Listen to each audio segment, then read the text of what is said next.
थोडं वेतन आणि व्याजच्या भूमिकेत थोडं इंग्लिश शिकायला लागलो मी बी आता थोडी आणि हिंदी सुद्धा शिकायला लागलो आता चांगली पॉवरफुल. मला सांगितलं पॉवरफुल हिंदी शिका, मी 4-5 जणांना सांगितलं. स्वतःहून स्वर्गाची परीक्षा आत्ताच नको.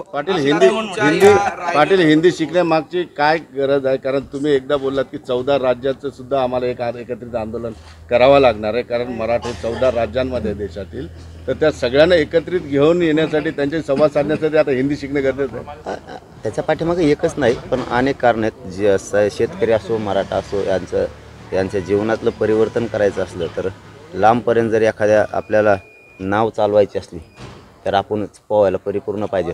जर नावीला काही प्रॉब्लेम आला तर आपल्याला वैयक्तिक एकट्यालाही पावता आलं पाहिजे. म्हणजे लांब पल्ल्याची लढाई आहे तुमची. भविष्यात काही होऊ शकतं. तुम्ही 5 महिन्याच्या काळात आता अजित पवारांबद्दलचा जो आपला राग आहे तो दूर झालाय का?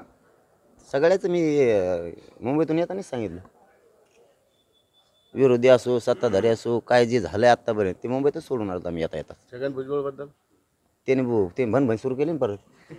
डबल केल्यावर काय सुट्टी मागचं सोडून दिलं त्यांनी, पुढं परत दंड खांदायला चालू केला.